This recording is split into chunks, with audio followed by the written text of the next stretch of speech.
नमस्कार मित्रमैत्रिणींनो, आराराबांनी सही केलेली फाईल देवेंद्र फडणवीस यांनी अजित पवार यांना दाखवलीच कशी?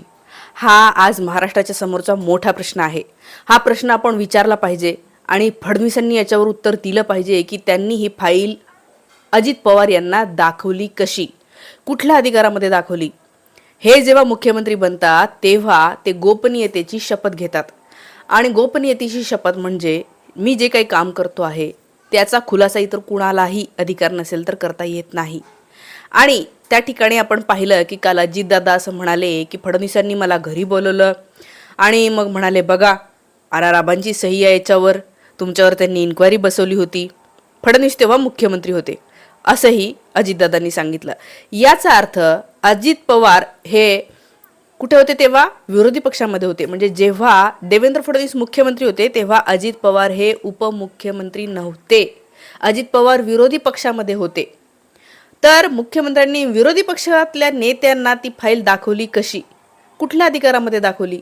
आणि जर देवेंद्र फडणवीस अशा प्रकारे फाईली दाखवत असतील तर यांनी अजून काय काय कुणाकुणाला उघड करून दाखवलेलं आहे हे आपल्याला माहिती नाही. आपल्याला माहिती आहे की यांच्याच RSSचा तो कुरुंदकर म्हणून गृहस्थ ज्यांनी पाकिस्तानच्या गुप्तहेर संघटनांना भारतामधल्या डिफेन्स सेक्टरशी संबंधित, रिसर्चशी संबंधित गोपनीय माहिती दिलेली आपल्या सगळ्यांना माहिती आहे. हे कसं काय देऊ शकतात? बरं, आता फक्त अजित पवारांनीच असं म्हणलं असं नाही, तर आज देवेंद्र फडणवीस यांना माध्यमातल्या लोकांनी विचारलं की का बाबा देवेंद्र फडणवीस तुम्ही अजित पवार यांना अशी फाईल दाखवली आराराबांची सही असलेली, त्याच्यावर देवेंद्र फडणवीस यांनी उत्तर द्यायला पाहिजे होतं की नाही? की समजा दाखवली असेल तर दाखवली किंवा नसेल दाखवली तर नाही दाखवली. पण आत्ताच मी तुम्हाला व्हिडिओ दाखवणार आहे. देवेंद्र फडणवीस असं म्हणत नाहीत की मी फाईल दाखवली नाही. ते उत्तर फिरवायचा प्रयत्न करतात, पलटवायचा प्रयत्न करतात, विषय पलटवायचा प्रयत्न करतात. आता तुम्ही हा व्हिडिओ एकदा बघा. स्वर्गीय आराराबा आता हयातीत नाही आणि त्यामुळे त्यांच्याबद्दल काही बोललं किंवा ज्या गोष्टीला ते उत्तर देऊ शकत.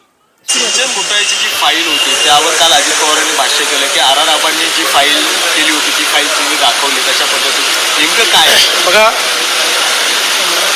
स्वर्गीय आराराबा आता हयातीत नाही आणि त्यामुळे त्यांच्याबद्दल काही बोललं किंवा ज्या गोष्टीला ते उत्तर देऊ शकत नाहीत अशा गोष्टीच्या बद्दल बोलणं हे मला प्रशस्त वाटत नाही. पण एवढंच सांगतो की हे सत्य आहे की अजित पवार यांच्यावर जी इन्क्वायरी सुरू झाली ती काँग्रेस राष्ट्रवादीचं जे सरकार होतं त्या सरकारच्या काळातच सुरू झाली होती.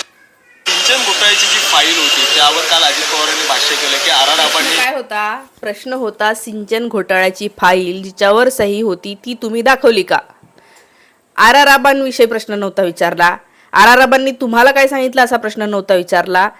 प्रश्न होता फाईल संबंधी. फॉर एक्झाम्पल ही फाईल तुम्ही दाखवली होती का?